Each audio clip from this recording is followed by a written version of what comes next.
ஓம் சாந்தி. எல்லோரும் குஷியாக இருக்கிறீங்களா? 19/4/2025 சாக்கார முரளி.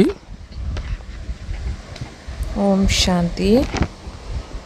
பாப்தாதா சொல்கிறாங்க, இனிமையான குழந்தைகளே, எல்லையற்ற தந்தையிடம் நேர்மையாக இருந்தீங்க அப்படின்னா உங்களுக்கு முழுமையான சக்தி கிடைக்கும் அப்படிங்கிறாங்க. இங்கே நேர்மை அப்படின்னா என்னங்கிறது பின்னாடி பாபா சொல்கிறாங்க, புரிஞ்சுக்கலாம். மாயை மீது வெற்றி அடைந்து கொண்டேவும் இருக்க முடியும். அதாவது பாபா கிட்ட நம்ம நேர்மையாக இருந்தோம் அப்படின்னா முழுமையாக சக்தியும் கிடைக்கும், மாயா மீதும் வெற்றி அடைந்து கொண்டே இருக்கும். இந்த தலைப்பில் தான் இன்றைக்கி பாபா பேசியிருப்பாங்க.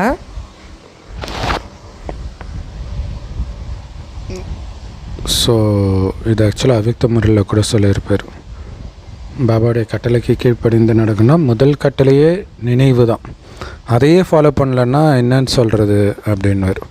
ஸோ அதில் தான் சக்தி கிடைக்கிது. அந்த நினைவு இருக்கணும்னா வீண் விஷயங்கள் தான் அதுக்கு எதிரி, அது வராமல் பார்த்துக்கணும். கேள்வி, பாபா கிட்ட எந்த ஒரு முக்கியமான அதிகாரம் இருக்குது? அதோடைய அறிகுறி அல்லது அடையாளம் என்ன? பதில், பாபா கிட்ட முக்கியமாக ஞானத்தினுடைய அதிகாரம் இருக்குது. அவர் ஞானக்கடலாக இருக்கின்றார். ஆகையினால தான் என்ன பண்ணுறாரு அப்படின்னா, குழந்தைகளாகிய நமக்கும் அந்த ஞானத்தை கற்றுத்தருகின்றார். அவரை மாதிரியே நம்மளையும் ஞானம் நிரம்பியவராக ஆக்குறார். உங்ககிட்ட படிப்பினுடைய லட்சியம் இருக்குது இல்லையா? நீங்கள் இந்த படிப்பின் மூலமாக தான் உயர்ந்த பதவியை அடையிறீங்க.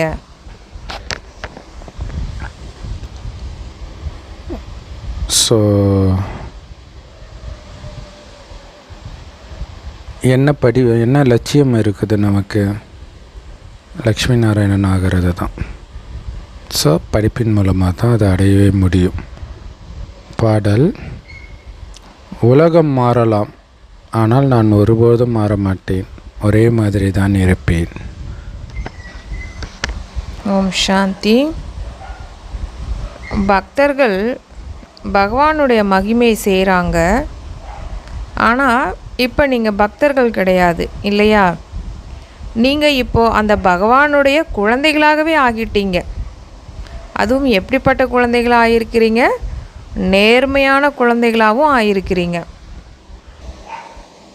ஸோ பக்தர்கள்கிட்ட விசுவாசத்தை எதிர்பார்க்க மாட்டோம் இல்லையா? ஆனால் குழந்தைங்க கிட்ட அந்த விசுவாசம் இருக்கும். அந்த விசுவாசன்ற வார்த்தை அதிகமாக கிறிஸ்தவர்கள் பயன்படுத்துவாங்க.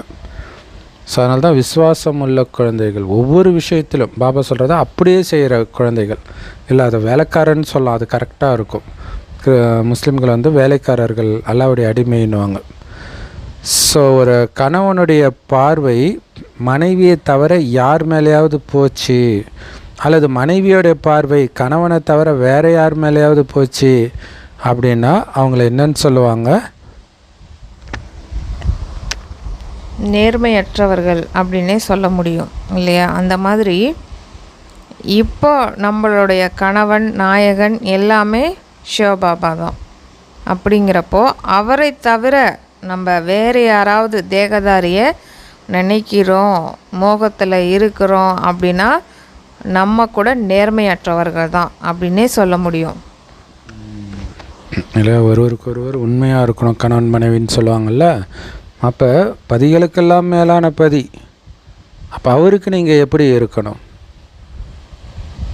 எல்லையற்ற பிதா, பரமபிதா, அவருக்கு எவ்வளோ நேர்மையாக இருக்கணும்? நேர்மையான மனைவி, அதுதான் பதிவிரதையாக இருக்கணும், நேர்மையான குழந்தையாக இருக்கணும். ஆனால் நாடகத்தில் உண்மையான குழந்தைகளும் இருக்கிறாங்க, உண்மையாக இல்லாத குழந்தைகளும் இருக்கிறாங்க. அதாவது உண்மையாக இருந்துட்டு திடீர்னு உண்மை இல்லாதவர்களாக பாபாவுக்கு துரோகிகளாக மாறிடுறாங்க. பாபா தான் உயர்ந்த அதிகாரமுடையவர், சர்வசக்திவான் இல்லையா? எனவே அவருடைய குழந்தைகளும் அப்படி இருக்கணும். பாபா கிட்ட சக்தி இருக்குது, குழந்தைகளுக்கு ராவணன் மீது வெற்றி அடைவதற்கான யுக்தியும் சொல்லி கொடுக்குறாரு. ஆகையினால் அவரை சர்வசக்திவான் அப்படின்னு சொல்லப்படுது. நீங்கள் கூட சக்தி சேனைகள் தான். ஸோ ராவணன் மீது வெற்றி அடைகிறதுக்கான ஒரே வழி என்ன? நினைவு நினைவு நினைவு. ஸ்ரீமத் படி ஒவ்வொரு அடியிலும் நடக்கிறது. ஸோ உங்களை நீங்கள் சக்திகள் அப்படின்னு சொல்கிறீங்க, அல்லது மாஸ்டர் சர்வசக்திவான்னு சொல்கிறீங்க. அவர்கிட்ட இருக்கிற சக்தியை அப்படியே உங்கள்கிட்ட கொடுத்துட்டார். நம்மளும் சர்வசக்திவான் தான். ஆனால் அவர்கிட்ட இருக்கிற சக்தி எல்லாமே என்கிட்ட இருக்குது, என்கிட்ட மாயா வாலாட்ட முடியாதுன்றது ஞாபகம் இருக்கணும் சதா. அந்த ஞாபகம்தான் மாயை உங்களால் வெல்ல வைக்க, அதாவது மாயை வெல்வதற்கான வழி அதுதான் அப்படின்னு பாபா சொல்கிறார். ஸோ அதுக்கு நீங்கள் சக்திசாலி ஆகணும். அதற்கு பாபா கிட்ட இருக்கிற எல்லா சக்தியும் நிரம்பியவன் நான் அப்படிங்கிறது சதா ஞாபகம் இருக்கணும். அந்த சக்தியின் மூலமாக ராவணன் மீதும் வெற்றி அடையலாம் அப்படின்னு அப்பா சொல்கிறாங்க. அதனால் நீங்களும் கூட என்ன மாதிரி சக்திசாலியாகவும் ஆகணும் அப்படிங்கிறாங்க. அப்புறம் பாபா ஞானத்தினுடைய அதிகாரமுடையவராகவும் இருக்கிறார். ஏன்னா அவர் ஞானக்கடலாக இருக்கிறார் இல்லையா? ஸோ நம்மளையும் ஞானக்கடலை, அதாவது ஞானத்தினுடைய அதிகாரத்தை நமக்குமே கொடுக்குறார். இது பார்த்திங்கன்னா ஒரு முரளியில் பாபா சொல்லியிருப்பாங்க, நான் எப்போ பிரம்ம பாபா உடலில் வரேனோ அப்போ உங்களுக்கு நான் நாயகனாக இருக்கிறேன் அப்படின்ட்டு சொல்லுவார். நாயகனாக ஆகிடுறேன் அப்படிங்கிறாரு. அப்போ அதனுடைய அர்த்தம் என்ன அப்படின்னு பார்த்தோம் அப்படின்னா, ஒன்று அப்போ தான் அவரை நம்ம சந்திக்கிறோம், அதாவது காதலனை, அதாவது இந்த ஆத்மாவுடைய பதியை அப்போ தான் நம்ம சந்திக்கிறோம் இல்லையா? அது ஒன்று. இன்னொரு ரீதியில் பார்த்தோம் அப்படின்னா, இப்போ நாயகன் அப்படின்னு சொல்கிறாரு, நம்மளை நாயகின்னு சொல்கிறாரு அப்படின்னா என்ன அர்த்தம்? அவருக்கு ஈக்குவலாக என்னென்ன இருக்குதோ அது எல்லாமே மனைவிக்கும் அல்லது காதலிக்கும் கிடைக்கும் அப்படின்னு தான் அர்த்தம்.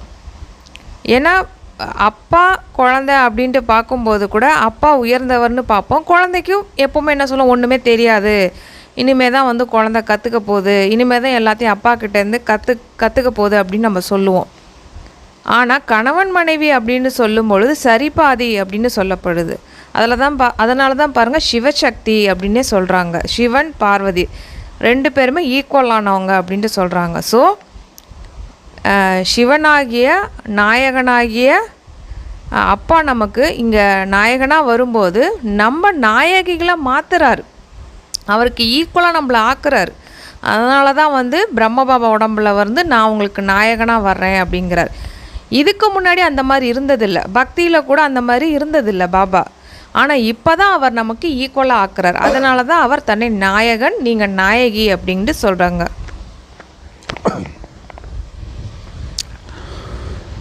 ஸோ மனிதர்கள் எல்லோரும்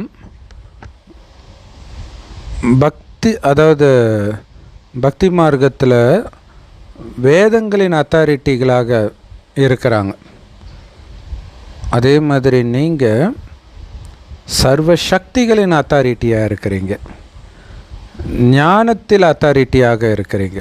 அவங்க பக்தியில் மட்டும்தான் அத்தாரிட்டி, அதாவது வேத சாஸ்திரங்களில். அதனால் அவங்களுக்கு ஒரு சக்தியும் இருக்காது. ஆனால் அனைத்து சக்திகளிலும் அதிகாரியாக நீங்கள் இருக்கிறீங்க, எஜமானர்களாக இருக்கிறீங்க. அதேமாதிரி கடவுள்கிட்ட இருக்கிற ஞானம் அப்படியே நிரம்பியவர்களாக இருக்கிறீங்க. ஸோ அதனால தான் அகத்தியர் கடலையே குடித்தார். அதாவது ஞானக்கடல் சிவபாபா கிட்ட இருக்கிற ஞானத்தை ஃபுல்லாக நாம் குடிக்கிறோம் அப்படின்னு அர்த்தம்.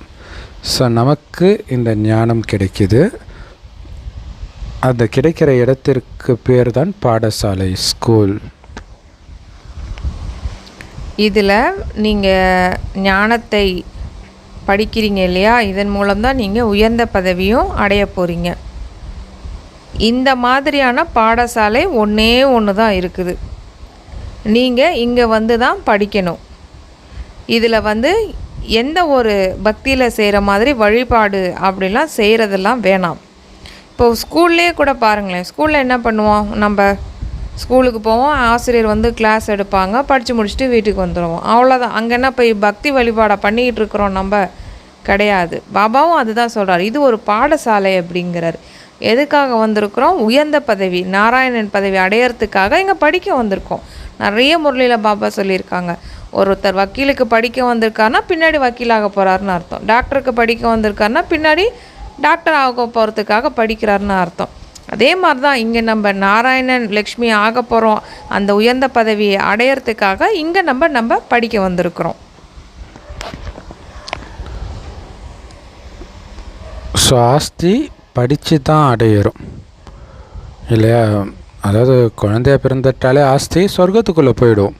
ஆனால் இல்லையா, ஒரு அப்பாவுக்கு 5 குழந்தை இருக்கிறாங்க, ஒரு கம்பெனி இருக்குது அவருக்குன்னா யார் அதிக திறமைசாலியோ அவங்களுக்கு தான் உயர்ந்த பதவி கொடுப்பார் இல்லையா? அவங்கவுங்க தகுதிக்கு ஏற்ற மாதிரி தான். தகுதி இல்லாதவனை தூக்கி உயர்ந்த பதவியில் உட்கார வச்சா முடிஞ்சு போச்சு. அதே மாதிரி தான் சொர்க்கத்துக்கு எல்லாருக்கும் உரிமை இருக்குது பாபா ஞானத்தை எடுத்துட்டிங்கனாலே. ஆனால் அந்த உயர்ந்த பதவி நீங்கள் எந்த அளவுக்கு நல்லா படித்து உங்கள் குணத்தை மாற்றிக்கிறீங்களோ அதை பொறுத்து தான். அதான லட்சியம், அந்த உயர்ந்த பதவி அடையிறது, லக்ஷ்மி நாராயணன் பதவி அடையிறது. ஸோ பாபா மட்டும்தான் இந்த ஞானத்தில் நிரம்பியவராக இருக்கிறார். ஸோ அவர்கிட்ட மட்டும்தான் இந்த ஞானத்தை எடுக்க முடியும். வேறு எங்கேயும் இந்த ஞானம் கிடைக்காது. முற்றிலும் தனிப்பட்டது இது. எதோடையும் இதை ஒப்பிட முடியாது. ஸோ ஏன்னா பாபா மட்டும்தான் ஞானக்கடல். அதனால் அவர் மட்டுமே அனைத்தையும் அறிந்தவர். வேதங்களில் இருக்கிறது எல்லாமே தப்பாக தான் இருக்கும். ஏன்னா ஏதும் அறியாதவர்களால் எழுதப்பட்டது அது. அப்படிப்பட்ட பாபா தான் நமக்கு சிருஷ்டியினுடைய முதல் இடை கடைசியினுடைய ஞானத்தை கொடுக்குறார். அதாவது இந்த உலகத்தினுடைய வரலாற்றை நமக்கு சொல்லி கொடுக்குறாரு. என்ன சொல்லி கொடுக்குறாங்க? சத்தியுகம் எப்போ வருது, திரேதாயுகம் எப்போ வருது, துவாபரயுகம், கலியுகம், அப்புறம் சங்கமயுகம் எப்போ வருது, எல்லா ஹிஸ்ட்ரியும் சொல்லி கொடுக்குறாரு இல்லையா? இப்போது இந்த மாதிரியான உலக வரலாற்றை வேறு யாருமே கொடுக்கவே முடியாது அப்படின்னு அப்பா சொல்கிறாங்க. ஸோ இந்த ஞானத்தை கொடுப்பதற்காக அவரே வரார் நேரடியாக. இல்லை இறை தூதர் அனுப்பலை, குழந்தை அனுப்பலை, மற்ற மதத்தில் நம்பிட்டுருக்கிற மாதிரி தானாக அவரே வரார். ஞானத்தை கொடுத்துட்டு தான் அவர் போகிறார். இந்த படிப்பினுடைய பலனாக என்ன நமக்கு கிடைக்கிது அப்படிங்கிறதையும் நீங்கள் புரிஞ்சுக்கிட்டு இருக்கிறீங்க. மற்ற சத்சங்கங்கள் என்னெல்லாம் இருக்குதோ அல்லது குருமார்கள் இருக்கிறாங்களோ அவை எல்லாமே பக்தி மார்க்கத்தினுடையதாகும். ஆனால் இப்போ உங்களுக்கு ஞானம் கிடச்சிக்கிட்டு இருக்குது. ஸோ நம்ம குலத்தை சார்ந்தவர்களாக இருந்தால் பக்தி மார்க்கத்திலேருந்து இங்கே வெளிப்பட்டு வருவாங்க. ஸோ பக்தி மார்க்கத்தில் உள்ளவர்களுக்கு தான் நம்ம இந்த ஞானத்தை கொடுத்து ஞான மார்க்கத்துக்கு இழுக்கிறோம். ஸோ அதனால் எப்படியெல்லாம் இழுக்கலான்னு புது புது மெத்தடை நீங்கள் தான் கண்டுபிடிக்கணும். அதை பற்றி நீங்கள் தான் சிந்தனை பண்ணணும். பாபாவும் சொல்கிறாரு ஓரளவுக்கு ஜென்ரலாக எல்லாருக்கும். பட்டு இது இல்லாமல் என்னென்னலாம் பண்ண முடியும் அப்படிங்கிறது நீங்கள் உருவாக்கணும், புது புது யுக்திகளை. மேலும் தங்களுடைய அனுபவத்தை சொல்லி அநேகருடைய பாக்கியத்தை உருவாக்க வேண்டும் அப்படின்னு சொல்கிறாங்க. இது பாபா ஒரு முரளியில் அழகாக சொல்லியிருந்திருப்பாங்க. நிறைய பேர்த்துக்கு பக்தி மார்க்கத்தினுடைய விஷயங்களோ இல்லை உலகில் விஷயங்களோ தெரியலன்னா கூட பரவாயில்ல, நிறைய மாதாக்கள் இருக்கிறாங்க. ஸோ அவங்க இந்த ஞானத்தை எடுப்பதன் மூலமாக அவங்களுக்கு ஒரு சில அனுபவங்கள் ஏற்பட்டிருக்கு இல்லையா, அந்த அனுபவத்தை சொல்லுங்கள் அப்படின்னு பாபா சொல்கிறாங்க. ஏன்னா அந்த அனுபவம் தான் எல்லாருக்குமே தேவைப்படுது. பக்தி மார்க்க கதைகளோ மற்ற விஷயங்களோ நிறைய கேட்டிருப்பாங்க. ஆனால் ஒரு மாதாவனுடைய அனுபவம் இன்னொரு மாதா கேட்கும்போது அவங்க ரொம்ப மகிழ்ச்சி அடைகிறாங்க. அதனால் அனுபவத்தை சொல்லி புரிய வைக்கலாம் அப்படிங்கிறாரு. ஸோ எல்லா மதத்துலேயுமே இந்த அனுபவத்தை சொல்கிறது இருக்கும். ஜான் ஜவராஜா பார்த்திங்கன்னா, நான் சின்ன வயசில் கிஞ்ச ட்ரௌசரை போட்டுட்டு இருந்தேன், இப்போ என்னை கடவுள் எப்படி உயர்த்தியிருக்கிறார் அப்படின்னு சொல்லி அது அவங்களுக்கு பிடிச்சிருக்குது, சாட்சி சொல்கிறதுன்னு சொல்லுவாங்க. ஸோ அதே மாதிரி தான். ஆனால் இங்கே நம்ம குணத்தை மாற்றுறது தான் இங்கே முக்கியமான விஷயம் இல்லையா? இங்கே பணக்காரன் ஆகிறது, நோயிலிருந்து மீண்டு வர்றதெல்லாம் கிடையாது. அதெல்லாம் கர்ம கணக்கு. குணம் மாறுறது அது மாறிச்சா எந்த மத போதகர்களுக்கோ ஆகலைன்றதை நம்ம கண்ணு முன்னாடி பார்க்குறோம். சின்ன வயசுலேருந்தே அந்த மதத்தில் தான் இருக்கிறாங்க, பல வருஷமாக போதனை பண்ணுறாங்க. ஆனால் அந்த குணம் அப்படியே தான் இருக்குது. ஆனால் நம்மளை எப்படி பக்குவப்படுத்துகிறாரு பாருங்க. சேவாதாரி குழந்தைகளுடைய மனநிலை எப்படி தெரியுமா இருக்கணும்? பயமற்றதாகவும் இருக்கணும், ஆடாத அசையாததாகவும் இருக்கணும், அதே நேரத்தில் யோகத்தில் மூழ்கியதாகவும் இருக்கணும். 3 இருக்கணும். ஏன்னா பயமற்ற தன்மை அகங்காரமாக ஆகிடக்கூடாது. ஸோ அதே நேரத்தில் ஆடாத அசையாத நிலை, அது என்ன ஆனாலும் சரி, எந்த விகாரத்திற்கும் ஆட்டம் காணக்கூடாது. அது எப்போ சாத்தியம்? யோகத்திலே மூழ்கி இருந்தால் தான் சாத்தியம். அப்படி இருந்தால்தான் சேவை செய்வதற்கு நாம் தகுதியானவர்கள். அப்போ தான் தடை இல்லாமல் சேவை செய்ய முடியும். இல்லாட்டினா தடை வரும். தடை வந்தாலே புரிஞ்சுக்கலாம் யோகம் இல்லை அப்படின்ட்டு.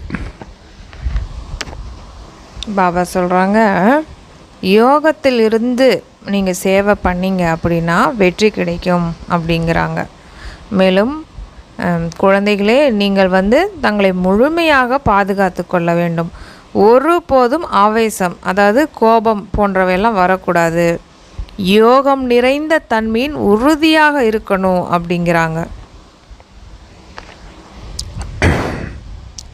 ஸோ நீங்கள் எல்லோருமே இப்போ வானப்பிரஸ்த நிலையில் இருக்கிறீங்கன்னு பாபா புரிய வைக்கிறார்.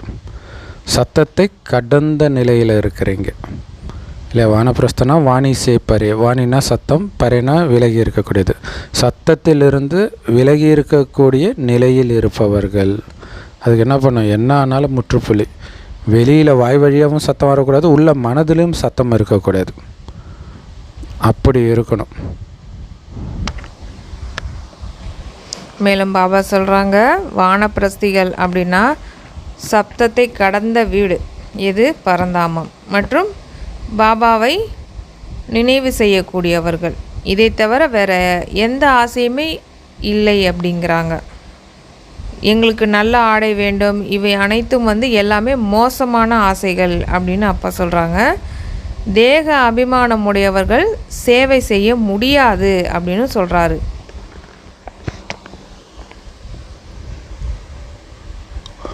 பாருங்க, வானப்பிரஸ்திகள் அப்படின்னாலே சதா பாபா நினைவில் மூழ்கியவர்கள். அப்படி மூழ்கினா தான் சத்தம் இல்லாமல் இருக்க முடியும், ஆசை இல்லாமல் இருக்க முடியும். அப்போ பாருங்கள், ஒரு துணி வேணும், விதவிதமாக துணி வேணும் அப்படிங்கிறது கூட அழுக்கான ஆசைன்றார். ஆசைன்னு சொல்ல, அழுக்கான ஆசை இல்லையா? பாபாவுக்கு அந்த வெள்ளை ட்ரெஸ் தான் போடுறாங்க, ஆனால் அந்த வெள்ளை ட்ரெஸ்ஸே 50-60 வச்சுருந்தா அது அழுக்கான ஆசை இல்லையா? ஸோ அந்த மாதிரிலாம் நிறைய இடத்துல இருக்குது. அதேமாதிரி ஸ்லிப்பரே 10-15 ஜோடி, ஒயிட் அண்ட் ஒயிட்டு. ஸோ இது எல்லாமே அழுக்கான ஆசைகள். அந்த மாதிரி தேக உணர்வில் இருக்கிறவங்களால சேவை பண்ண முடியாது. ஸோ அதனால் ஆத்ம அபிமானியாக ஆகணும். பகவானுடைய குழந்தைங்களுக்கு சக்தி வேண்டும், அதாவது யோகத்தினுடைய சக்தியாகும். பாபா அனைத்து குழந்தைகளையும் தெரிந்து கொள்ள முடியும் இல்லையா? எந்த குழந்தை எப்படி இருக்குது, என்ன குறை இருக்குது அப்படிங்கிறத அவரால் புரிஞ்சிக்க முடியும், சொல்லவும் முடியும். பாபா என்கிட்ட என்ன குறை இருக்குதுன்னா டக்குன்னு சொல்லிடுவார். ஸோ முதல் குறை யோகமாக தான் இருக்கும். யோகம் பக்காவாக இருந்துட்டாலே மற்ற குறைகள் எல்லாம் ஓடி போயிடும். ஸோ பாபா புரிய வச்சுருக்கிறாரு, சிவன் கோயிலுக்கு போங்க, அங்கே நிறைய பக்தர்கள் இருப்பாங்க. அதேமாரி காசியில் போய் நிறைய பேர் அங்கேயுமே சிவ பக்தர்கள் தான் போவாங்க இல்லையா? ஸோ அப்படி காசியில் போயும் வசிக்கிறாங்க. காசி விஸ்வநாத் அவருக்கு அவங்களுக்கு நன்மை செய்வாங்க அப்படின்ட்டு நம்பிட்டு இருக்கிறாங்க. ஸோ நம்மளுடைய வியாபாரத்துக்கு கஸ்டமர் எல்லாம் அங்கே தான் இருப்பாங்க. அதனால் எங்கெங்கெல்லாம் நம்ம கஸ்டமர் இருப்பாங்கன்றதுக்கு உங்களுக்கு நல்ல புத்திசாலி புத்தி இருக்கணும், கூர்மையான புத்தி இருக்கணும். அதே மாதிரி கங்கையில் போய் குளிப்பவர்களுக்கும் போய் இதை நம்ம புரிய வைக்கலாம், கோயில்களுக்கும் சென்றும் புரிய வைக்கலாம். அதாவது சில நேரத்தில் நம்ம மறைமுகமான வேடத்தில் கூட செல்லலாம். அதாவது பாபா சில முரளிகளில் சொல்லியிருப்பாங்க, கலர் ட்ரெஸ்ஸில் கூட போய் நம்ம அங்கே போய் ஞானத்தை சொல்லலாம் அப்படின்னு பாபா சொல்லியிருப்பாங்க. ஆக்சுவலாக இப்போ இது ஃபேஷன் ஆகிடுச்சு இல்லையா? எல்லா கிறிஸ்தவ பாதிரியார்களும் வெள்ளையும் ஜொல்லையுமா இருப்பாங்க. ஆனால் ஜான் ஜபராஜ் டிஷர்ட்டு போட்டு கடவுளோட ஞானத்தை கொடுத்தோன்னே நிறைய பேருக்கு பிடிக்கல. அது எப்படி? ஸோ நம்ம எப்படி வேணாலும் இருக்கலாம் இல்லையா? பாபா நமக்கு முழு சுதந்திரம் கொடுத்துட்டார். என்ன கலர் ட்ரெஸ் வேணால் போட்டுப்பாங்க. ஏன்னா கோயிலுக்குள்ளே வெள்ளை ட்ரெஸ்ஸு போட்டு போனால் அமங்கலமாக நினைக்கலாம். அப்போ மங்களகரமான ட்ரெஸ் கூட போட்டுப்போங்க. அதுதான் இங்கே மறைமுகம். ஸோ ஹனுமானுடைய உதாரணம் இருக்குது இல்லையா, அவர் வந்து செருப்பு கழட்டி விடுற, எங்கே ராமருடைய சத்சங்கம் நடந்தாலும் செருப்பு கழட்டி விடுற இடத்துல உட்காந்துட்டு கேட்பார் அப்படின்ட்டு. ஸோ இதோடைய அர்த்தம் என்னென்னா, அப்படி பணிவாக கூட இருந்துக்கிட்டு வாய்ப்பு கிடைக்கும்போது அங்கேருந்து ஞானத்தை சொல்கிறது. ஆக்சுவலாக இதுக்கு முன்னாடி முதல்வராக இருந்த கருணாநிதி அவர்கள் வந்து, அவர் நாஸ்திகர் இல்லையா, எங்கேயாவது இந்த மாதிரி சத்சங்கம் நடந்தால் போய் கம்முன்னு போய் உட்காந்துட்டு நடுவில் எழுந்திரிச்சு கேள்வி கேட்பாரான் நாஸ்திகமாக. ஸோ அதை பெருமையாக அவங்க சொல்கிறாங்க. திட்டு நாமளும் அதே தான் பண்ணுறோம் இல்லையா. ஸோ அப்படி இருந்து கூட நீங்கள் ஞானத்தை கொடுக்கலாம். அது எல்லாமே உங்களுடைய உதாரணம் அப்படின்ட்டு பாபா சொல்கிறார். மற்றபடி நீங்கள் ஒன்றும் செருப்புக்கு இடையில் உட்காரல, மறைமுகமாக இருக்கிறீங்கன்னு அர்த்தம். ஸோ ரொம்ப புத்திசாலியாக இருக்கணும். இப்போது யாரும் கர்மாதித் ஆகலை அப்படின்ட்டு பாபா புரிய வைக்கிறாங்க.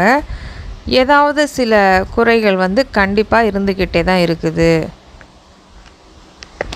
பலகீனம் கண்டிப்பாக இருக்கும் இல்லையா. எனக்கு பலகீனம் எல்லாம் முடிஞ்சிச்சுன்னா கர்மாதித் ஆகிடும். கர்மாதித் ஆகிடுச்சுன்னா உடம்பை விட்டு போயிடும். அப்போ உடம்புல இருக்கிறீங்கனாலே பலகீனம் இருக்குதுன்னு தான் அர்த்தம். ஸோ குழந்தைங்களுக்கு செம்ம போதை இருக்கணும். என்ன போதை? டேய், நீ எங்கே சுற்றினாலும் கடைசியில் இந்த கடைக்கு வந்து தான் ஆகணும். இதில் கொடுமை என்னன்னா, இதையே கிறிஸ்தவர்கள் முஸ்லீம்களும் சொல்லுவாங்க, எங்கே போனாலும் இங்கே தான் நீங்கள் வந்தாகணும் அப்படின்ட்டு.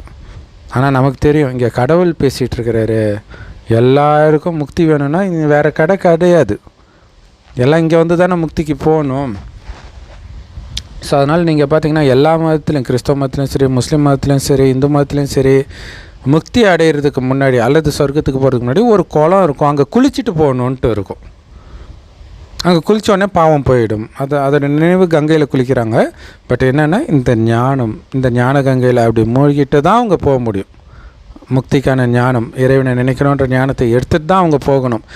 அப்படிங்கிற போதை இருக்கணும் குழந்தைங்களுக்குன்னு சொல்கிறார். ஒரு நாளைக்கு இந்த மாதிரி சந்நியாசிகள் போன்றவர்கள்லாம் வருவாங்க.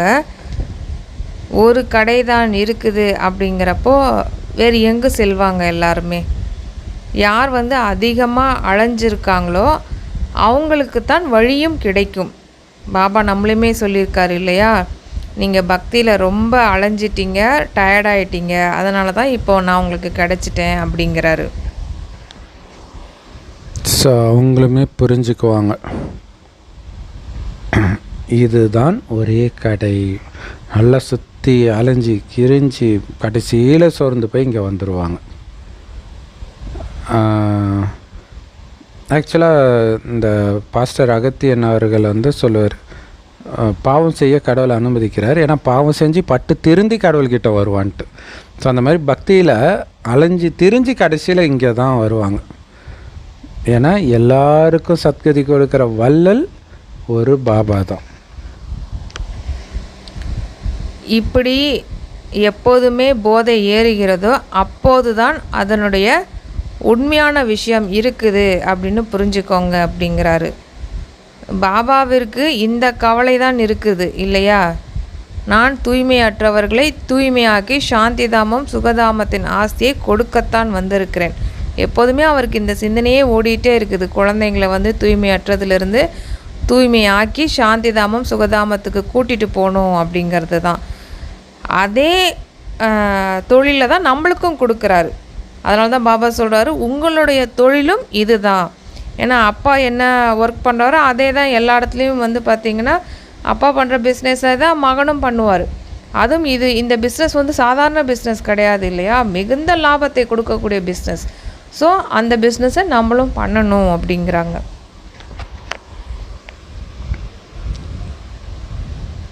ஸோ பாபாவுக்கு ஃபாலோ ஃபாதர்னால் அதுதான்.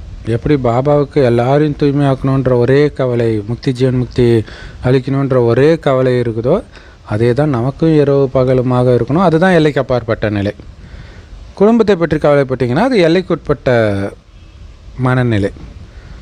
ஸோ இது பழைய உலகம் இல்லையா, இதிலேருந்து அவங்கள காப்பாற்றி புது உலகத்துக்கு அழைச்சிட்டு போகணும். இது எவ்வளோ பழசு. இன்னும் கொஞ்ச நேரத்திலேயே அவங்க புரிஞ்சுக்குவாங்க இது எவ்வளோ பழசுனா அழிய போகிற அளவுக்கு பழசாயிடுச்சு, அழிய போகுது பழைய உலகம் அப்படின்னு எல்லோருமே புரிஞ்சுக்குவாங்க. ஸோ இப்போயே அது தெரியுது இல்லையா, எங்கே பார்த்தாலும் இயற்கை சீற்றம் பயங்கரமாக காலம் மாதிரி மழை பொழியிறது, புயல் வெள்ளம் வர்றது அடிக்கடி. அதாவது எந்த அளவுக்கு மக்கள் மத்தியில் இது பதிஞ்சிருச்சுன்னா ஃபேஸ்புக்கில் வந்து விளம்பரமே வருது, எர்த்குவேக் ப்ரூஃப் பெட்டுன்ட்டு. எங்கே பார்த்தாலும் நிலநடுக்கம் வர்றது மக்கள் மத்தியில் பயம் வந்துடுச்சு எல்லோருக்கும். அப்போ அந்த பெட்டில் படுத்தா அந்த ஒரு அதிர்வு வரும்போது அந்த பெட்டு திறந்து உள்ள குஷன் மாதிரி இருக்கும் போல இருக்கு, அங்கே போனோடனே இது மூடிக்கும். அது இரும்பு, மேலே பில்டிங்கெல்லாம் விழுந்தால் கூட நீங்கள் உயிரோடு இருக்கலாம் அப்படின்ட்டு. பட் அது கூட எடுக்கணும்ல, அதுக்குள்ளே அந்த குறிப்பிட்ட நாளுக்குள்ளே எடுக்கணும். பட்டு மனிதனுக்கு அந்த உயிர் பயம் இருக்கிறதுனால அதை பண்ணுறாங்க. அப்படின்னா என்ன அர்த்தம், உலகம் அழியிறதை வந்து அவங்களால உணர முடியுது. ஸோ எல்லா ஆத்மாக்களுடைய புத்தியிலும் நுழைய ஆரம்பிச்சிடும். என்ன அப்படின்னா, அந்த புது உலகம் உருவான பிறகே இந்த பழைய உலகம் அழிக்கப்படும் அப்படின்ட்டு. ஸோ இது பாபா அடிக்கடி சொல்லுவார் இல்லையா, புது உலக ஸ்தாபனைக்கு பிறகே உலக அழிவு நடக்கும்ன்ட்டு. ஸோ அது ஒன்று, நம்ம அதுக்கு தகுதி அடையிறது ஒன்று. இன்னொன்று, மேபி அந்த புது உலகம் அதாவது அழிவு நடந்துக்கிட்டே இருக்கும். புது உலகம் சொர்க்கம் எங்கேயோ உருவாகும்போது தான் இந்த பழைய உலகம் முற்றிலுமாக அழிக்கப்படும். ஸோ அப்படியும் அர்த்தம் இருக்குது. ஆக்சுவலி வந்து ஒரு நகரம் ஒன்று இருக்குதுங்க பிரதர், அங்கே வந்து புயல் காற்றே அடிக்காதுன்னு வச்சுக்கோங்களேன். ஒரு நாளைக்கு முன்னாடி வந்து லைட்டாக காற்று தான் அடிச்சிருக்குது.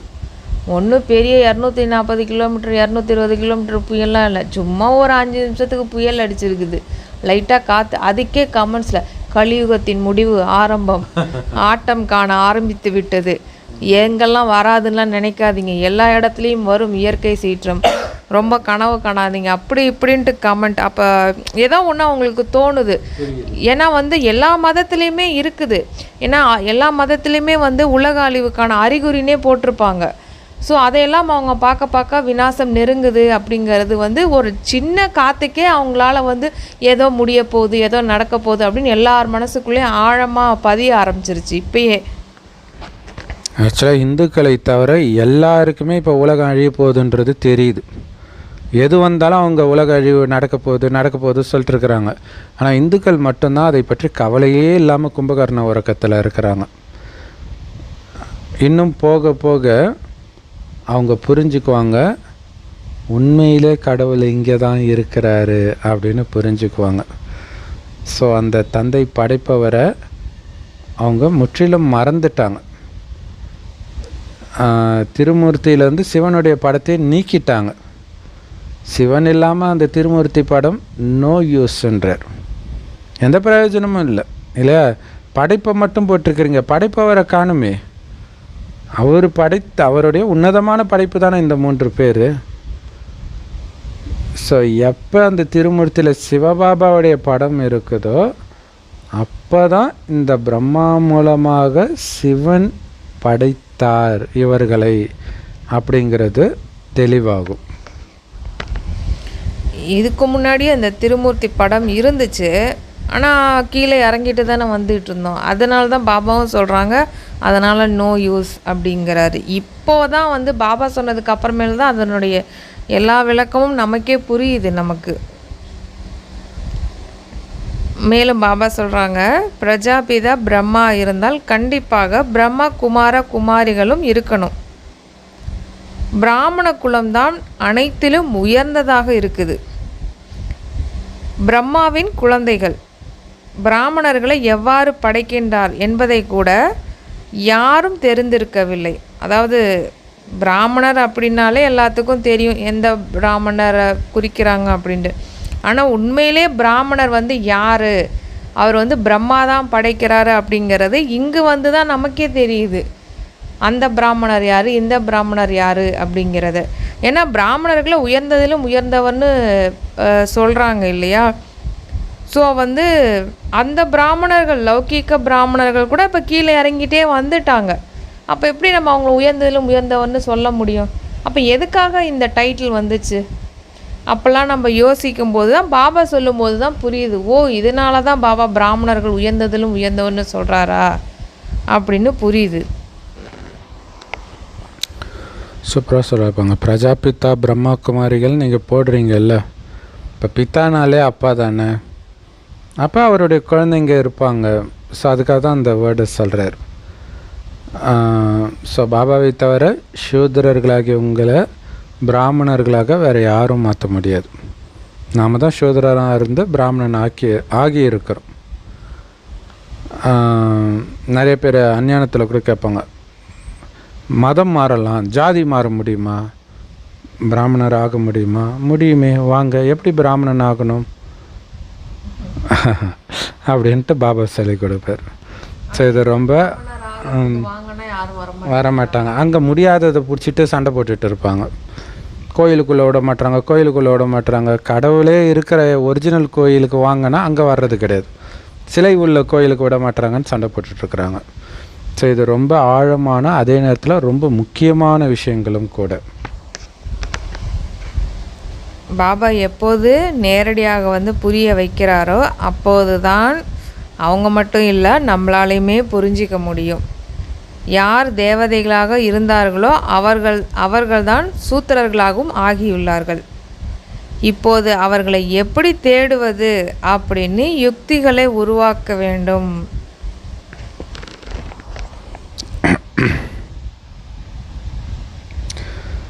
இல்லையா? தேவதைகள் சூத்திரர்கள் ஆயிட்டாங்க, எல்லாரும் மாதிரியே இருக்கிறாங்க. தனியாக தெரிஞ்சால் கண்டுபிடிச்சிடலாம். இப்போ முஸ்லீம்கள்னால் புர்கா போட்டிருக்கிறாங்க, பார்த்தோன்னே கண்டுபிடிச்சிடலாம். பாபா குழந்தைங்க எல்லா மதத்துலேயும் இருப்பாங்களே, ஸோ எப்படி கண்டுபிடிக்கிறது? நீங்கள் தான் யுக்தியை உருவாக்கணும். ஸோ எப்படி அவங்கள கண்டுபிடிக்கிறது, எங்கே போய் இந்த ஞானத்தை சொல்கிறது, அல்லது என்ன சொன்னால் அவங்க ஏந்திரிப்பாங்க அப்படின்னு நீங்கள் தான் கண்டுபிடிக்கணும். ஸோ அப்போ தான் அவங்களும் புரிஞ்சுக்குவாங்க, குமாரிகளுடைய வேலை சாதாரண வேலை கிடையாது. ஸோ அதனால தான் சீதையை ராவணன் கடத்திட்டு போய் தேடிட்டு போகிறார். இல்லையா? எங்கே இருக்கிறாங்க சீதைன்னு தெரியல. இப்போ போகிற வழியெல்லாம் சீதை தான் ஆக்சுவலாக. இல்லையா? அவர் போகிற வழியில் யாரெல்லாம் சந்திக்கிறாரோ அத்தனை பேரும் சீதை தான். அந்த இலங்கையில் இருக்கிறது மட்டும் சீதை கிடையாது. ஸோ எல்லாத்தையும் எழுப்பிட்டு இருக்கிறார். ஸோ அப்போ புரிஞ்சுக்குவாங்க பிரம்மகுமாரிகளுடைய காரியம் எவ்வளோ உயர்ந்தது அப்படின்ட்டு. பாருங்கள், எவ்வளவு நோட்டீஸ் போன்றவைகள்லாம் விநியோகப்படுத்தப்படுகிறது. பாபா என்ன சொல்கிறாங்க, விமானத்திலிருந்து கூட நோட்டீஸ் போடும்படி நமக்கு புரிய வச்சிருக்காரு. குறைந்தது நாளேடுகளின் ஒரு தாள் அளவிற்காவது அந்த செய்திகள் இருக்கணும் அப்படின்னு சொல்கிறாங்க. அதில் முக்கியமாக ஏணிப்படி அந்த சித்திரமும் வரலாம் அப்படின்னு போட்டிருக்கிறாங்க. கண்டிப்பாக. ஏன்னா ஏணிப்படி வந்து ஈஸி புரிஞ்சிக்கிறது, சக்கரத்தை விட ஈஸி. அது அப்படியே இறங்கிட்டே வருதுன்னு புரிஞ்சுக்குவாங்க. பட் அது சக்கரம்ன்றது அந்த சக்கரத்தை பார்த்தா தான் புரியும். ஏணிப்படிக்கு ஒரு அட்ராக்ஷனும் இருக்குது. ஸோ இந்தியாவில் முக்கியமான மொழினா ஹிந்தி, இங்கிலீஷ் தான். அதனால் அந்த 2 மொழியிலையும் நீங்கள் வந்து நோட்டீஸ் அடிக்கணும். குழந்தைகளாகிய நீங்கள் வந்து முழு நாளும் எப்படியெல்லாம் சேவையை அதிகப்படுத்தலாம், எப்படியெல்லாம் அதிகமானவருக்கு செய்தி கொடுக்கலாம், அதை பற்றியே சிந்தனை பண்ணிக்கிட்டே இருக்கணும். இவை எல்லாமே நாடகத்தின்படி முயற்சியும் நடந்து கொண்டிருக்கிறது. ஸோ அது நமக்கு தெரியும், நாடகத்தின்படி தான் நடக்கும்னு தெரியும்.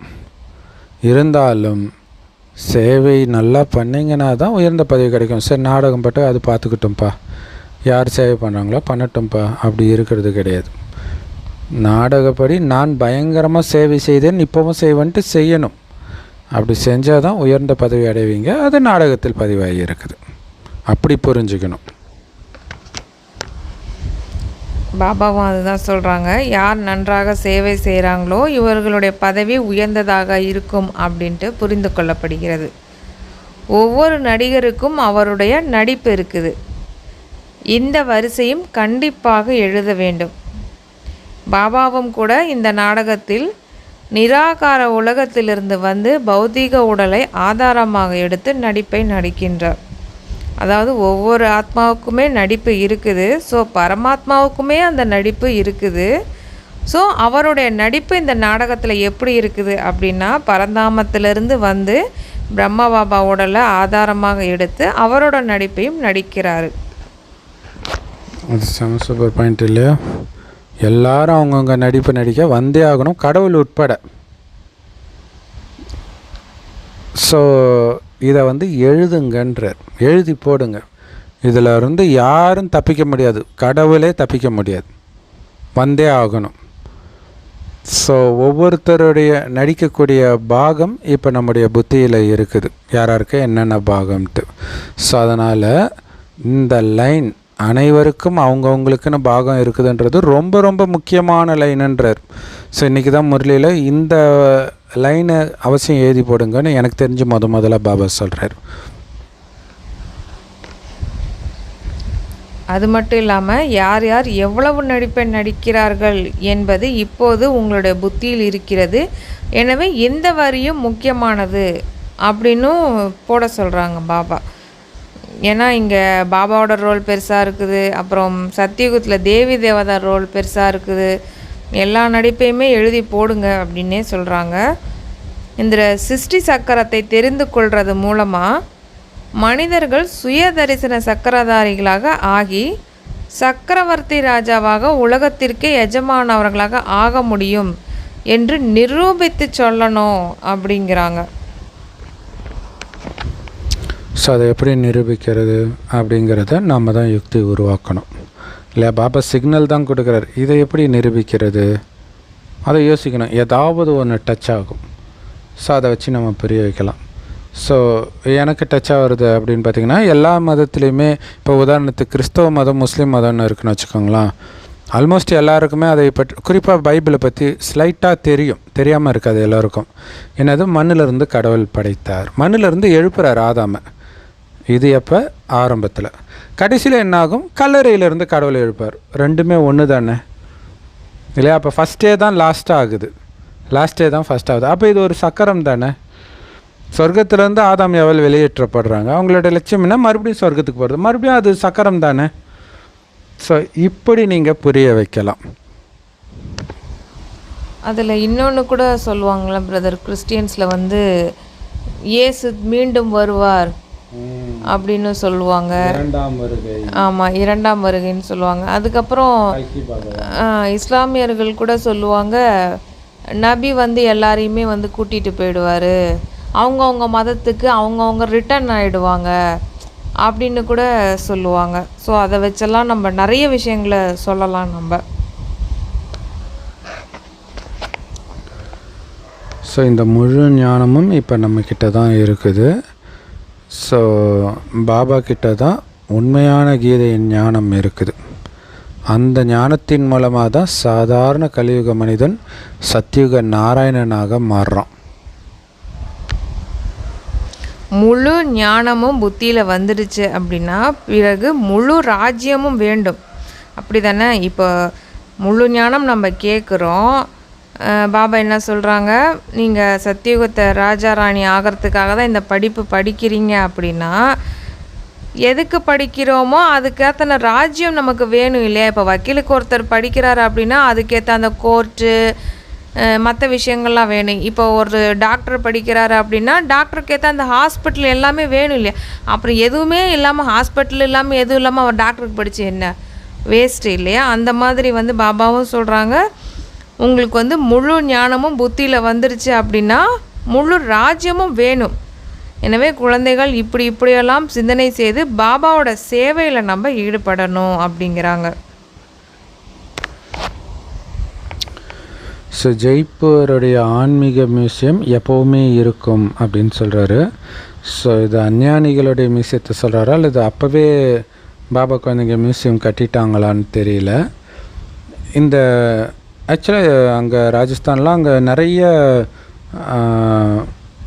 பார்க்கக்கூடிய இடங்கள், குறிப்பாக கோட்டைகள் அதெல்லாம் இருக்குது. ஸோ பாபா எது சொல்கிறேன்னு தெரில. இந்த ஞானத்தை புரிஞ்சுக்கிறதன் மூலமாக மனிதனால் சொர்க்கத்தின் எஜமானர் ஆக முடியும் அப்படின்ட்டு எழுதப்பட்டிருக்குது. ஸோ அப்படின்னு எழுதணும். யாரெல்லாம் இதை பார்க்குறாங்களோ கண்டிப்பாக அவங்க மற்றவங்களுக்கும் சொல்லுவாங்க. என்னப்பா இதை படிச்சிட்டாலே நாராயணன் ஆகிடுவோன்றாங்க, சொர்க்கத்தின் தேவதை ஆகிடுவோன்றாங்க, நீங்கள் தான் இருந்தீங்கன்னு சொல்கிறாங்க அப்படின்ட்டு டிஸ்கஸ் பண்ண ஆரம்பிப்பாங்க. ஸோ அதுதான் நமக்கு தேவையான விஷயம். இது என்ன புதுசாக இருக்குது, நம்ம மதத்தில் அப்படி இல்லையே, கேள்விப்பட்டதே இல்லையே அப்படின்னு என்றைக்கு அவங்களுக்குள்ளே பேச ஆரம்பிக்கிறாங்களோ அப்போ நீங்கள் போட்ட அம்பு வேலை செய்யுதுன்னு அர்த்தம். ஸோ குழந்தைங்க சதா இந்த சேவை செய்கிறதுலையே பிஸியாக இருக்கணும். பாருங்க, மம்மா கூட சேவையில் இருக்கிறாங்க. அவர் எவ்வாறு நியமிக்கப்பட்டுள்ளார், சரஸ்வதி யார் என்பதெல்லாம் சாஸ்திரங்களில் இல்லை. பிரஜாபிதா பிரம்மாவிற்கு ஒரு குழந்தை தான் இருந்திருப்பாரா என்ன? அநேக குழந்தைகள் அநேக பேருடையவர்கள் இருப்பாங்க இல்லையா? அவர் தத்தெடுக்கப்பட்டவராக இருக்கிறாங்க. நம்மள மாதிரி சரஸ்வதியும் தத்தெடுக்கப்பட்ட குழந்தை தான். ஸோ ஒரு இயக்கத்துடைய தலைமை அந்த பதவியை விட்டு போயிட்டாங்க அல்லது இறந்துட்டாங்க அப்படின்னா அந்த இடத்துல வேற ஒருத்தர் அப்பாயிண்ட் பண்ணுவாங்க. அது முதல்வராக இருந்தாலும் சரி, பிரதமராக இருந்தாலும் சரி, எல்லாருக்குமே, அமெரிக்க ஜனாதிபதியாக இருந்தாலும் சரி. ஸோ யார் தகுதி வாய்ந்தவர்களோ அவங்கள தான் அடுத்தது தேர்ந்தெடுப்பாங்க. அவங்களுடைய காலம் முடியுது அப்படின்னா இன்னொருத்தர் அந்த இடத்துக்காக தேர்ந்தெடுப்பாங்க. பாபா சொல்கிறாரு, குழந்தைங்களுக்கு பாபா கற்றுக் கொடுக்குற முதல் குணம் அல்லது பண்பு என்ன அப்படின்னா, எப்படி மற்றவர்களுக்கு மரியாதை கொடுத்து நடந்துக்கணும் அப்படிங்கிறது தான். இல்லை, அஞ்ஞானத்துலேயுமே இதுக்கு முக்கியத்துவம் கொடுப்பாங்க. மற்றவங்கிட்ட மரியாதையாக பேசணும் அப்படின்னு குழந்தைங்களுக்கு சொல்லணும். இதை பற்றி அவைத்த முரளியில் கூட பாபா சொல்லியிருந்தாங்க. அதை நம்ம இன்னும் ரிலீஸ் பண்ணலன்னு நினைக்கிறேங்க பிரதர். ஹேண்டில் பண்ணிகிட்ருக்குறாங்க அப்படிங்கிறத பற்றி. அதை பற்றி கண்டிப்பாக அவைத்த முரளி பாருங்கள். அதில் பாபா எப்படி நம்ம இருக்கணும், பெரியவங்களுக்கு எப்படி மரியாதை கொடுக்கணும், மதிப்பு கொடுக்கணும் அப்படிங்கிறத பற்றிலாம் பாபா சொல்லியிருப்பாங்க. அதை தான் பாபா இப்பயும் சொல்கிறாங்க. கண்டிப்பாக அந்த முரளி அது வேறு சேனலில் இருக்க அவ்யக்த முரளி சேனல். அது டிஸ்கிரிப்ஷனில் கமெண்ட்லேயே அதை பின் பண்ணுறோம். அதை அவசியம் மிஸ் பண்ணாதீங்க. செம்ம பவர்ஃபுல்லானது, கண்டிப்பாக பார்க்கணும். ஏன்னா இப்போ கடைசி நேரத்துக்கு நம்மை தகுதிப்படுத்துறது அதுதான் ரொம்ப பவர்ஃபுல்லாக இருக்கும். பாபா சொல்கிறாங்க, நீங்கள் யாருக்கு எப்படி மரியாதை அளிக்க வேண்டும் அப்படின்ட்டு குழந்தைகளுக்கு முதல்ல நடந்து கொள்ளும் முறையை கற்றுக் கொடுக்கப்படுகிறது. படிக்காதவர்களுக்கு யாருக்கு எப்படி மரியாதை அளிப்பதை பற்றி தெரிவதில்லை. யார் அதிகம் கூர்மையானவர்களாக இருக்கிறாங்களோ அவங்களுக்கு அனைவரும் மதிப்பு வைக்கணும் இல்லையா? பெரியவர்களுக்கு மதிப்பு வைப்பதன் மூலம் அவர்களும் கற்றுக்கொள்வார்கள். படிக்காதவர்கள் முட்டாள்களாக இருக்கிறார்கள். பாபாவும் கூட படிக்காதவர்களை உயர்த்துறார் இல்லையா? ஸோ அதனால் படித்தாலும் படிக்காட்டினாலும் வயதுக்கும் முதல்ல மரியாதை கொடுக்கணும். அது ரொம்ப முக்கியமான விஷயம். ஏன்னா இன்றைக்கி ஜான் ஜபராஜுக்கு இவ்வளோ பிரச்சனை வந்ததுக்கு முக்கியமான காரணமாக சொல்லப்படுறது, அவர் பெரியவங்களுக்கு மரியாதை கொடுக்காம என்னென்னமோ வார்த்தையெல்லாம் பேசினார், எதிர்த்து பேசினாருன்ட்டு. ஸோ அப்போ அவர் ஒரு மனிதனால் உருவாக்கப்பட்ட மதத்தின் போதகர் தான். இப்போ கடவுளுடைய நேரடி குழந்தைன்னா நம்மக்கிட்ட எவ்வளோ எதிர்பார்ப்பாங்கன்னு யோசிச்சு பாருங்கள். அந்த வார்த்தையில் அவ்வளோ பணிவு இருக்கணும். ஸோ இன்றைய நாட்களில் பெண்களை முன்னுக்கு வைக்கிறாங்க. இப்போது ஆத்மாக்களாகிய நம்முடைய நிச்சயதார்த்தம் பரமாத்மாவோடு நடந்திருக்குது அப்படின்ட்டு குழந்தைகளாகிய நீங்கள் இப்போ தெரிஞ்சுக்கிட்டீங்க.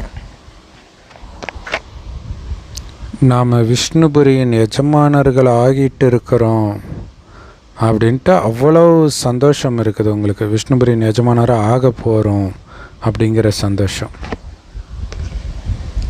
கன்னியர்களுக்கு பார்க்காமலே கூட புத்தியோகம் ஈடுபட்டு விடுகிறது அல்லவா? இந்த ஆத்மா மற்றும் பரமாத்மாவின் நிச்சயம் மிகவும் அதிசயமானது என்பதையும் ஆத்மா தெரிந்துள்ளது.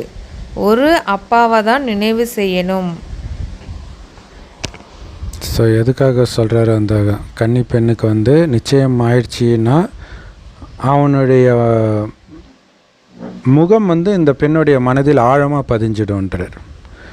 அப்போ அந்த மனுஷன் வந்து அழியக்கூடிய மனுஷன், மாறக்கூடிய மனுஷன், அவனுடைய குணமும் தெரியாது. அதுக்கே அப்படின்னா இங்கே சொக்க தங்கமே உங்களுக்கு கணவனாக கிடைச்சிருக்கிறாரு, நிச்சயமாகி இருக்குது அவர்கிட்ட அப்படின்னா எவ்வளவு போதை இருக்கணுன்றதுக்காக தான் அதோட கம்பேர் பண்ணி சொல்கிறார்.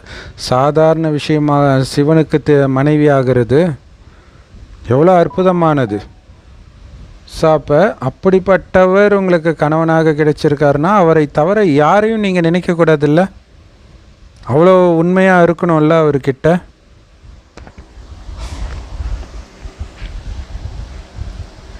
அவர்கள் குருவை நினைவு செய்ய சொல்வார்கள். இந்த மந்திரத்தை நினைவு செய்யுங்க அப்படியெல்லாம் சொல்லுவாங்க. இங்கே பாபா தான் அனைத்துமாகவும் இருக்கின்றார். அதாவது லௌகிக்கத்தில் என்ன சொல்லுவாங்க அப்படின்னா, அந்த குருவை நினைவு பண்ணுங்கள், இந்த குருவை நினைவு பண்ணுங்கள், இந்த மந்திரத்தை சொல்லுங்கள் அப்படின்லாம் சொல்லி கொடுப்பாங்க. ஆனால் பாபா என்ன சொல்கிறாங்க, எல்லாமே உனக்கு நான் தான் குழந்த அப்படின்ட்டு சொல்கிறாங்க.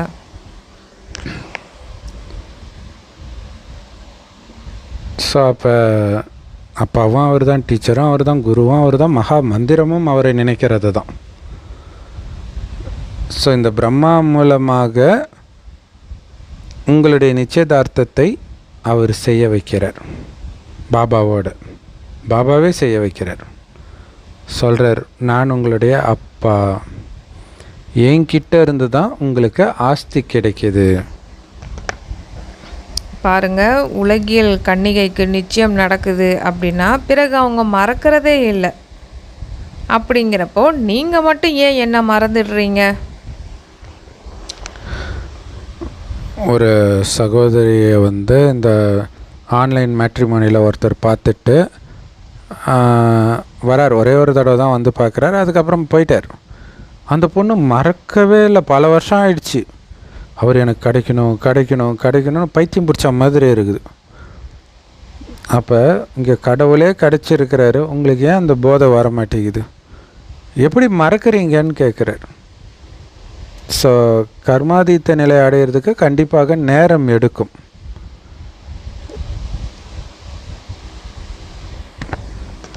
அந்த மாதிரி கர்மாதித்த நிலை அடைஞ்சிட்டாலும் கூட திரும்பி போக முடியாது. இப்போ பிரம்மா பாபா அப்படி தானே இருக்கிறாரு. அவர் கர்மாதித்த நிலை அடைஞ்சாலும் சூட்சும வதனத்தில் வெயிட் பண்ணிகிட்ருக்கிறாரு. ஏன்னா முதல்ல பிரியதர்ஷன் தான் போகணும், பிறகுதான் ஊர்வலம் செல்ல முடியும். சங்கரருடைய விஷயம்லாம் இங்கே கிடையாது, இது சிவனுடைய ஊர்வலம் அப்படின்ட்டு அப்பா சொல்கிறாங்க. செம்ம சூப்பராக சொல்கிறார்ல. கல்யாணமே ஆனால் கூட புருஷனை விட்டு அந்த மனைவி போய் கணவன் வீட்டில் போய் உட்காந்துக்க முடியுமா? இவர் தானே அழைச்சிட்டு போகணும். ஸோ அந்த மாதிரி கணவன் நம்மளை தயார்படுத்தி அவர் போகும்போது தான் அழைச்சிட்டு போவார். ஸோ அது வரைக்கும் நாம் சூக்ஷ்மோதனத்தில் இருப்போம், அல்லது இன்னொரு ஜென்மம் அட்வான்ஸ் பார்ட்டியாக எடுத்துடுவோம். ஸோ திருமண ஊர்வலத்தில் எல்லாருமே மணமகள்கள், அதான் ஆச்சரியம். சிவனின் திருமண ஊர்வலம் சொல்லப்படுது. இங்கே சிவன் மட்டும்தான் மணமகன், மற்ற எல்லாருமே மணமகள்கள். சிவபாபாவுடைய திருமண ஊர்வலம் இது. ஆனால் அதில் என்ன பண்ணிட்டாங்க, குழந்தையினுடைய பேரை வச்சிட்டாங்க. பாருங்களா, அதாவது சிவன் பார்வதி திருமணம் மட்டும்தான் பெண்கள் போய் தாலி மாற்றி கட்டுறாங்க, வேறு எதுக்கும் அது மாதிரி கட்டுறது கிடையாது. அப்போ நாம் தான் அந்த மணமகள்கள் அப்படிங்கிறது பக்தியில் வெளிப்படுது பாருங்கள். ஸோ நீங்கள் வந்து இந்த உதாரணம் வைத்து மற்றவர்களுக்கு புரிய வைக்க முடியும். பாபா ஒவ்வொருத்தரையும் அழகாக்கிறதுக்கு தான் வந்திருக்கிறார். அழகாக்கி அவரை தன் கூடவே அழைச்சிட்டு போகிறதுக்காக வந்திருக்கிறார். எந்த குழந்தைங்க காமத்தில் விழுந்து அமர்ந்து தூய்மை அற்றவர்களாக ஆகிட்டாங்களோ அவர்களைத்தான் நான் ஞான சிதையில் அமர்த்தி மலர்களாக்கி அனைவரையும் கூடவே அழைத்து செல்கிறேன் அப்படின்னு சொல்கிறாங்க.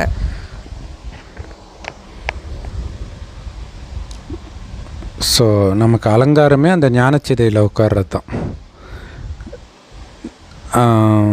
இது பழைய உலகம். ஒவ்வொரு கல்பத்திலும் பாபா வரார், சொல்கிறாரு, அசிங்கமாக இருக்கிற உங்கள் அனைவரையும் நான் அழகாக்கி வீட்டுக்கு அழைச்சிட்டு போகிறேன், என்னுடைய வீட்டுக்கு அழைச்சிட்டு போகிறேன். இல்லையா, புதுசாக பொண்ணு கல்யாணமாகி போகும்போது அப்படியே அசிங்கமாகவே போயிடுமா, நைட்டியோடவே போயிடுமா? இல்லை, அந்த பெண்ணுடைய வாழ்க்கையிலே அழகான ஒரு லுக்கை உருவாக்கிட்டு தான் போகும், அலங்காரம் பண்ணி மேக்கப் போட்டு. அதே மாதிரி இங்கே நமக்கு அலங்காரம், ஆத்மாவுக்கு அலங்காரம் பண்ணி அழகாக்கி அழைச்சிட்டு போகிறார். ஆனால் ராவணன் என்ன பண்ணுறான் பாருங்க, உங்களை ரொம்ப அசிங்கமாக்கி வச்சிருக்கிறான்.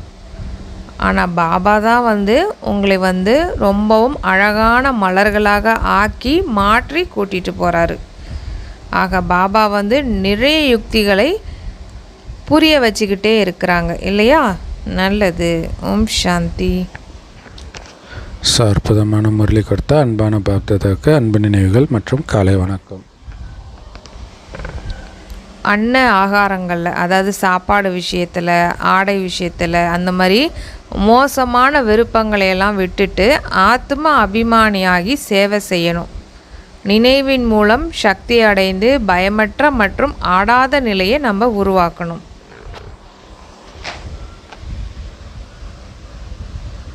ஸோ அழுக்கான ஆசைன்னு சொல்கிறாரு பாருங்க, உணவு, பானம், ட்ரெஸ்ஸு. ஏன்னா இப்போ உங்களுக்கு பிடித்த உணவுனா அதிகமாக சாப்பிடுவீங்க, அதிகமாக சாப்பிட்டாலே மந்தமாகிடுவீங்க. அப்போ உங்களுடைய நேரத்தை நீங்களே அழிச்சிக்கிறீங்க, வாழலைன்னு அர்த்தம் இல்லையா? ஸோ இப்போ கூட ஒரு ஃபேஸ்புக்கில் ஒரு பதிவு பார்த்தோம், ஃப்ரூட்டேரியன் அப்படின்னு சொல்கிறாங்க. அதாவது வெறும் பழத்தை மட்டும்தான் சாப்பிடுவாங்க. ஸோ அப்படி ட்ரை பண்ணுறாங்க ஒரு சகோதரி. ஸோ வெறும் பழத்தை மட்டும் சாப்பிட்டுட்டு வெறித்தனமாக ஆக்டிவாக இருக்கிறாங்க, எக்ஸசைஸ் பண்ணிவிட்டு அதை லைவாக எடுத்தும் போடுறாங்க. அதாவது அதனால் இருக்க முடியும் அப்படின்னு. ஸோ இங்கே முக்கியம் ஆக்டிவாக இருக்கிறது தான் முக்கியம். நீங்கள் எந்த அளவுக்கு கம்மியாக சாப்பிட்றீங்களோ அந்த அளவுக்கு தான் ஆக்டிவாக இருப்பீங்க, எந்த அளவுக்கு அதிகமாக சாப்பிட்றீங்களோ அந்த அளவுக்கு மந்தமாக தான் இருப்பீங்க. ஸோ நடிகர் பிரபுதேவா டான்ஸ் மாஸ்டர்ல அவர் 2 இட்லி தான் சாப்பிடுவாராம். அப்போ அவர் ஆங்கர் கேட்குறாங்க, அது எப்படி பார்த்தோம், அதனால தான் நான் ஆக்டிவாக இருக்கிறேன் எப்போவுமேன்றார். இது அவங்க யோசிக்கலை இல்லையா? ஸோ அது ரொம்ப முக்கியம், அதில் கவனம் கொடுக்கணும். அதனால தான் பாப்பா ஒரே மாதிரி சாப்பிட்றவங்க ஆரோக்கியமாக இருப்பாங்க, விதவிதமாக சாப்பிட்றவங்க விதவிதமான நோய்க்கு ஆளாவாங்க. அது உண்மை, அனுபவ ரீதியாகவே உங்களுக்கு தெரியும். ஒரே மாதிரி உணவு சாப்பிட்டீங்க அப்படின்னா திடீர்னு மாற்றினீங்கன்னா உங்களுக்கு தெரியும், படபடன்னு எல்லா வியாதியுமே வந்துடும். ஆனால் இந்த உலகம் அப்படி மாறிடுச்சு. காலைல இட்லி, மதியம் சோறு, அடுத்தது டிஃபனு, அது இதுன்ட்டு வெறும் சோறு மட்டும்தான் சாப்பிடுவாங்க தமிழ்நாட்டில் இதுக்கு முன்னாடிலாம். அதனால தான் அவங்க ஆரோக்கியமாக இருந்தாங்க. எப்போ அந்த வெரைட்டி வந்துச்சோ முடிஞ்சு போச்சு, எல்லா வியாதியும் வந்துடுச்சு. ஸோ இப்போ பாபா நினைவிலிருந்து சக்தியை எடுங்கள், அந்த நினைவிலிருந்து பயமற்ற நிலையையும் ஆடாத அசையாத நிலையாகவும் உங்களுடையதை ஆக்கிக்கோங்க. இந்த படிப்பில் புத்திசாலியாக இருந்தாங்கன்னா அவங்களுக்கு கண்டிப்பாக மரியாதை கொடுங்க.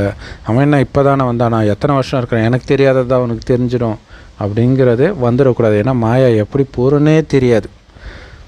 ஸோ அதனால் வழி தெரியாமல் அலைஞ்சு திரிஞ்சிட்டு இருக்கக்கூடிய ஆத்மாக்களுக்கு, பக்தர்களுக்கு வழியை காட்டுறதுக்கான யுக்திகளை உருவாக்குங்க.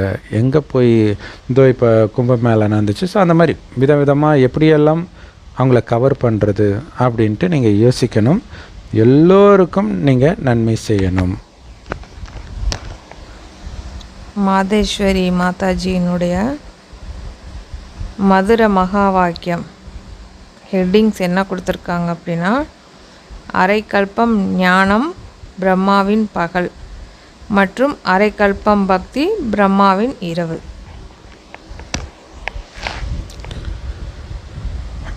ஸோ இது ஆக்சுவலாக வந்து பக்தி மார்க்கத்தில் கீதையிலே இருக்குது. சத்தியுகம், திரேதாயுகம் பிரம்மாவின் பகல், துவாபர யுகம், கலியுகம் பிரம்மாவின் இரவுன்னு அந்த பக்தி மார்க்கத்தின் கீதையிலே இருக்குது. So அரைக்கல்பன்றது correct. பட் ஆனால் அவங்க என்ன பண்ணிட்டாங்க, அது வருஷங்கள் மாறி மாறி வரும் ஒவ்வொரு யுகத்துக்கும். அப்படி கிடையாது, மாற்றிட்டாங்க. அதாவது ஒவ்வொரு யுகமே வெவ்வேறு காலமாக இருக்கும், சமமாக இருக்காது. அரைக்கல்பமாக பிரம்மாவுடைய பகல், அரைக்கல்பமாக பிரம்மாவுடைய இரவு இருக்குது. இப்போ இரவு, பிரம்மாவின் இரவு முடிந்து பகல் வரப்போகுது. ஞானத்தினால் வெளிச்சம் ஏற்படுது, பக்தியினால் இருள் ஏற்படுது. ஸோ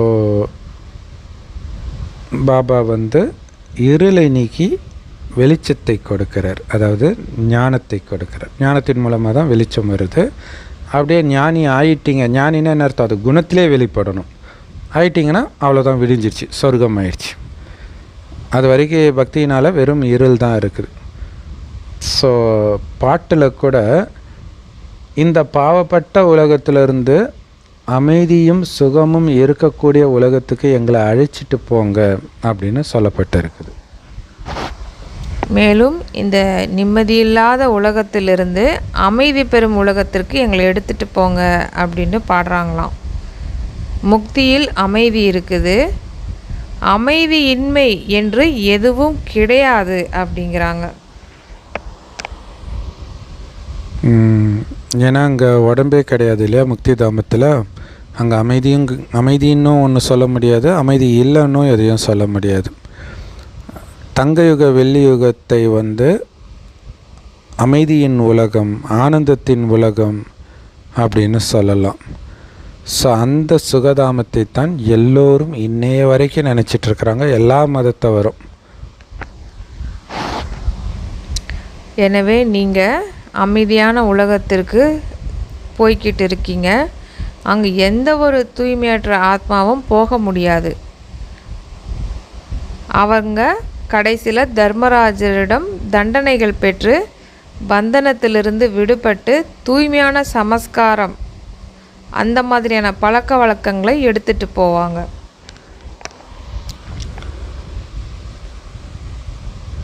ஸோ இந்த தர்மராஜை பற்றி நேற்று சூப்பராக பாபா சொன்னார் இல்லையா.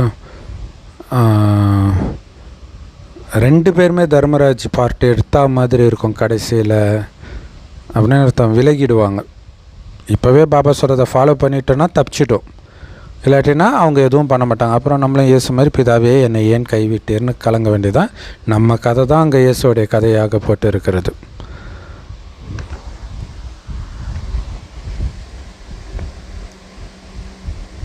மேலும் அங்கே பாவமும் ஏற்படாது. அதாவது எங்கே சொல்கிறாங்கன்னா பரந்தாமத்தில், ஏன்னா அங்கே தானே போகிறோம் கடைசியில். அப்புறம் என்ன சொல்கிறாங்க அப்படின்னா, ஆத்மா தனது உண்மையான தந்தையை மறந்து விடும் பொழுது இந்த கண்ணாம்பூச்சி, அதாவது அனாதி விளையாட்டு, வெற்றி தோல்வியுடைய விளையாட்டு அமைக்கப்பட்டுள்ளது. அதாவது ஃபஸ்ட்டு பரந்தாமத்துக்கு போகிறோம், அதுக்கப்புறம் திரும்பி சத்தியுகத்துக்கு வரோனாலே என்ன அர்த்தம், அப்பாவை அங்கே மறந்துடுறோம் அப்படின்னு தான் அர்த்தம் இல்லையா. அங்கேருந்து தான் கண்ணாம்பூச்சி ஆட்டம் விளையாட ஸ்டார்ட் பண்ணுறோம் அப்படின்னு சூப்பராக அழகாக சொல்கிறாங்க அம்மா.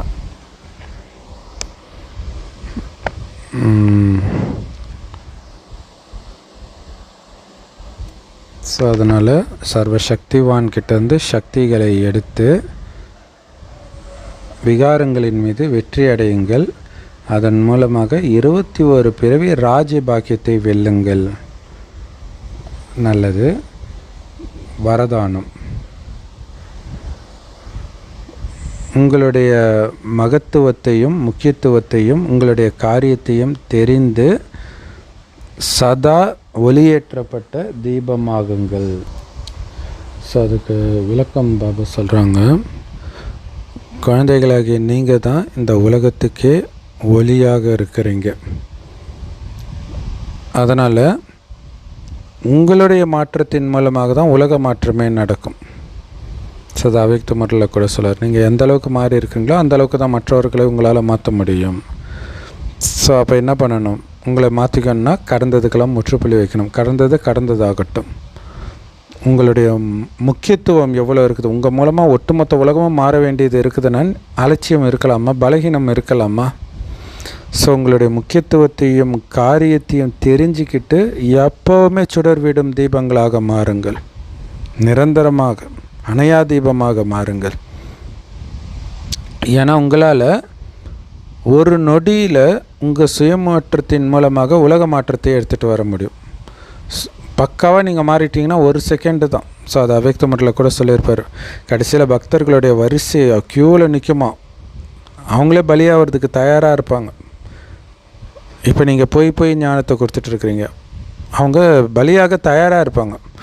நீங்கள் ஜஸ்ட்டு முக்தி திருஷ்டி கொடுத்து ஞானத்தை ஸ்லைட்டாக சொன்னீங்கன்னா போதும், டக்குன்னு போயிடுவாங்க. ஆனால் அந்த நிலை எப்போ வரும், நீங்கள் அந்த அளவுக்கு பக்காவானால் தான் வரும். அதுக்கு தான் சுயமாற்றம். வீண் விஷயத்தை கட் பண்ணிட்டாலே சுயமாற்றம் நடந்துடும். ஸோ அதனால் ஒரு வினாடி கர்மயோகி நிலையிலும் அடுத்த நொடியே கர்மாதித்த நிலையிலும் இருக்கிற பயிற்சி பண்ணுங்கள். கர்மயோகினா என்ன, காரியம் செய்வீங்க ஆனால் புத்தி பாபாவோட இணைஞ்சிருக்கும். கர்மாதித்தனா என்ன, காரியம் செய்கிறத நிறுத்திட்டு பாபாவோட மட்டும் புத்தி இணையிறது. ஸோ இப்படி மாற்றி மாற்றி பயிற்சி பண்ணிகிட்டே இருங்க. உங்களுடைய படைப்பை பாருங்கள். இந்த ஆமை அது ஒரு வினாடியில் தன்னுடைய கர்மேந்திரத்தை உள்ளே இழுத்துக்க முடியுது இல்லை? அப்போ உங்களால் ஒரு வினாடியில் கர்மாதித்த நிலையோ அல்லது கர்மயோகி நிலையிலையோ இருக்க முடியாதா? ஸோ அதனால் உங்கள் படைப்பு ஆமை மாதிரியே மாஸ்டர் படைப்பவர்களாகிய நீங்களும் உங்களுடைய உள்ளடக்கும் சக்தியின் மூலமாக எல்லா எண்ணங்களையும் ஒரு செகண்டில் உள்ளடக்கி ஒரே எண்ணத்தில் நிலைச்சிருக்கணும். நான் பாபா சொர்க்கத்துக்கு போயிட்டுருக்கிறேன் அல்லது பரந்தாமத்துக்கு போயிட்டுருக்கிறேன். அப்படி இருந்தால் தான் போக முடியும். இந்த ராக்கெட் போகிறதுக்கான ஃபியூவலே இந்த எண்ணம் தான். எந்த எண்ணம்? ஒரே எண்ணம். 2 எண்ணம் வந்துச்சுன்னா முடிஞ்சு போச்சு. ஸ்லோகன்: அன்பில் மூழ்கிய நிலை உங்களுக்கு அனுபவமாகணும் அப்படின்னா ஒரு வினாடி நினைக்கிறது, ஒரு வினாடி பாபாவை மறக்கிறது, நினைக்கிறது மறக்கிறது. இந்த யுத்தத்தை முதல்ல நிறுத்துங்க. அப்படியே நினைவிலேயே மூழ்கிடணும், மறதியே இருக்கக்கூடாது. பாபா நினைவிலே மூழ்கிறது தான் பாபாவுடைய அன்பிலே மூழ்கிய நிலையை அனுபவம் பண்ண முடியும் அப்படின்ட்டு பாபா சொல்கிறார். அவ்யக்த இஷாரா: இணைந்த ஸ்வரூபத்தின் நினைவின் மூலமாக சதா வெற்றியாளராக இருங்கள்.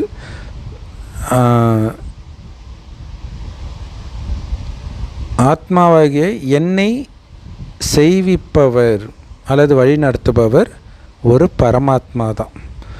ஸோ அந்த செய்விப்பவர் கராவன்ஹார் அதாவது செய்விப்பவருடைய ஆதாரத்தில் தான் கருவியாகிய நான் எல்லாத்தையும் செய்கிறேன், அதாவது கரன்ஹாராக ஆகிறேன். கராவன்ஹார் அவர், செய்பவன் நான், செய்ய வைக்கிறவர் அவர். கருவியாகி செஞ்சிட்டு இருக்கிறேன், கருவியாகி என்னை செய்ய வச்சிட்டு இருக்கிறார் கரெக்டாக சொல்லணுன்னா. ஸோ என்னை நகர வைக்கிறாரு, நான் நகர்றேன், அவ்வளோதான். செய்ய வைக்கிறாரு, செய்கிறேன், அவ்வளோதான். ஸோ இந்த உணர்விலேயே காரியத்தை செய்கிறதன் மூலமாக பாபா என் கூடவே இருக்கிறத ஒரு வினாடியும் நான் அனுபவம் செய்கிறேன். ஒவ்வொரு வழியிலும், ஒவ்வொரு எண்ணத்திலும், ஒவ்வொரு சொல்லிலும், செயலிலும் பாபா இதன் மூலமாக தான் என் கூடவே இருக்கார். எதன் மூலமாக? அவர் செய்ய வைக்கிறார். இந்த எண்ணங்களை அவர் உருவாக்குறார். இந்த வார்த்தையை அவர் பேச வைக்கிறார். செயலை அவர் செய்ய வைக்கிறார்.